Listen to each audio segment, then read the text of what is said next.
The town of Ashwood lay tucked away in the dense woods of northern America, its name a whisper on faded maps, the kind of place people only pass through if they had no choice. Surrounded by towering pines and a river that seemed to coil like a serpent around its borders, Ashwood was a quiet town, or at least it pretended to be. Beneath its surface, stories ran deep, stories that most townsfolk refused to speak aloud.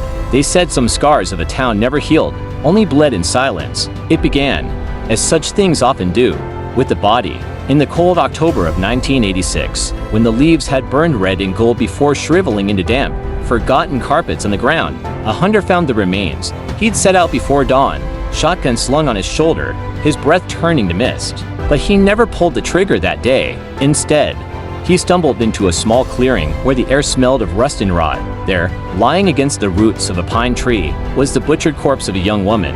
Her eyes had been removed, her lips cut into a frozen smile. That was the beginning of Ashwood's nightmare.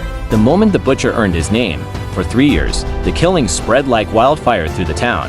Always the same, bodies mutilated, displayed as if they were grotesque art pieces, left in places where someone was bound to find them. Victims weren't random, they were chosen. Some were teenagers who had sneaked out after dark. Some were young mothers. One was even a retired sheriff. The town went mad with fear. Doors were bolted, curfews enforced. Children warned never to speak to strangers, but the butcher was clever. He stalked, studied, waited.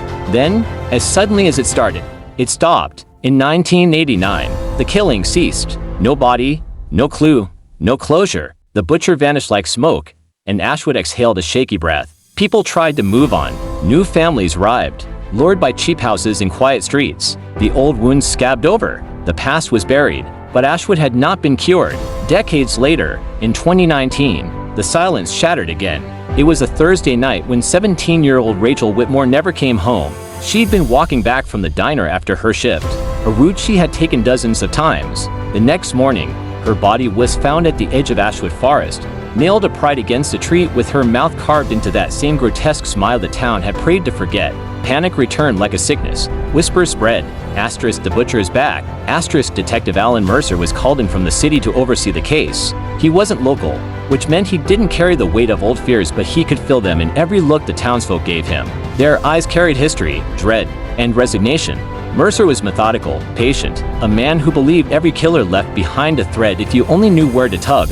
Rachel's autopsy revealed a disturbing detail. The precision of the cuts, the ritualistic placement of wounds, matched perfectly with the Insult Butcher murders of the 80s, down to the smallest mark. Yet that should have been impossible. The butcher would have to be at least in his 60s by now. Could a man of that age commit such brutal, physical acts? Mercer wasn't sure, but he knew killers had long shadows, and shadows could inspire imitators. As days turned into weeks, the murders multiplied. A mechanic was found strapped to his own lift in the garage, sliced open from sternum to throat. A schoolteacher was left posed at her classroom desk, chalk stuffed into her mouth until she choked. Each scene was carefully staged, theatrical in its cruelty. The town spiraled. Old-timers muttered that the butcher had never truly left, that evil lingered in Ashwood like mold and damp walls. Parents pulled their children from school. Businesses shuttered. At night, the streets were empty, except for Mercer and his team patrolling like soldiers in enemy territory. Mercer grew obsessed. He pored through the original files from the 80s, photographs yellowed with age, notes scribbled by trembling hands. He saw the patterns, the staging, the symbolism. The smile carved into faces wasn't random, it was the killer's signature, his way of mocking the living. But Mercer also saw something no one else had noticed back then. Each victim, both past and present, had ties to a single place. The abandoned Ashwood meatpacking plant on the edge of town. It had closed in 1985 after health violations and financial ruin, a hulking carcass of rust and broken windows. To Mercer, it reeked of significance. To the townsfolk, it reeked of memory. They remembered the rumors that the butcher had worked there long ago, blending in among blood and knives. Mercer went alone one night, flashlight in hand, boots crunching on shattered glass. The plant was a labyrinth of shadows, machinery left to rot, hooks swaying like pendulums in the stale air. He found stains on the floor, whether old animal blood or something far worse. He couldn't tell. He swore he heard footsteps echoing in the dark, though every corner he turned was empty. Days later, another body appeared. This time it was Officer Grant, one of Mercer's own. He was found hanging by his wrist from a steel beam in the plant, gutted like livestock. The message was clear. Mercer was being watched. The investigation turned frantic. Mercer interrogated anyone with ties to the plant's past. He spoke to former workers, aging men whose hands still bore scars from knives. He interviewed families of old victims, desperate for some forgotten clue.